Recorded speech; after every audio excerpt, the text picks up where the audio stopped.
Video ഇഷ്ടമായാൽ comment ചെയ്യാനും like ചെയ്യാനോ എന്ന് എൻ്റെ പ്രിയ കൂട്ടുകാർ പിശുക്ക് കാണിക്കില്ല എന്ന് വിശ്വസിച്ചോട്ടെ. ഏവർക്കും നമ്മുടെ പുതിയ വീഡിയോയിലേക്ക് സ്വാഗതം. അതിമനോഹരമായ പ്രകൃതി ഭംഗിയാൽ നിറഞ്ഞു കിടക്കുന്ന ഈ സ്ഥലത്ത് പ്രേതഭവനം പോലെ തോന്നിക്കുമാറ് കാണുന്ന ഒരു കെട്ടിടമുണ്ട്. അതൊരു രാജകൊട്ടാരമാണ് എന്ന് പറഞ്ഞാൽ നിങ്ങൾ വിശ്വസിക്കുമോ? എന്നാൽ നിങ്ങൾ വിശ്വസിച്ചേ മതിയാവൂ കേട്ടോ. ശ്രീ മൂലം തിരുനാൾ രാമവർമ്മയുടെ മരണസമയത്ത് യുവരാജാവായ ശ്രീ ചിത്തിര തിരുനാൾ ബാലരാമവർമ്മയ്ക്ക് 12 വയസ്സ് മാത്രമായിരുന്നു പ്രായം. അദ്ദേഹത്തിന് 18 വയസ്സാകും വരെ ചുമതല രാജപ്രതിനിധി എന്ന നിലയിൽ സേതു ലക്ഷ്മിഭായ് തമ്പുരാട്ടി ഏറ്റെടുക്കുകയുണ്ടായി.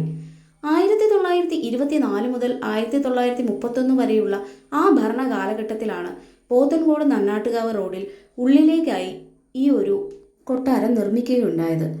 തമ്പുരാട്ടിക്ക് വേനൽക്കാല വസതിയായി ഒരുങ്ങിയ ഈ കൊട്ടാരം പ്രകൃതി ഭംഗിയാലും നിർമ്മാണ വ്യത്യസ്തതയാലും സമ്പന്നമായിരുന്നു കേട്ടോ. ഇന്ന് ഈ കൊട്ടാരത്തിൻ്റെ അവസ്ഥ പറയുകയാണെങ്കിൽ ഇങ്ങനെയൊക്കെയാണ്. അതിമനോഹരമായ പലതും നശിപ്പിക്കപ്പെട്ടിരിക്കുന്നു. സൗകര്യങ്ങൾ പരിമിതമായ ഒരു കാലഘട്ടത്തിൽ 3.5 ഏക്കറിൽ പടർന്നു കിടന്ന പാറ പൊട്ടിച്ച് ഇങ്ങനെ അതിമനോഹരമായ ഒരു കൊട്ടാരമുണ്ടാക്കുന്നതിനു വേണ്ടിയിട്ട് എന്തുമാത്രം കഷ്ടപ്പെട്ടിരിക്കാമെന്ന് ഓർത്തു പോവുകയാണ്.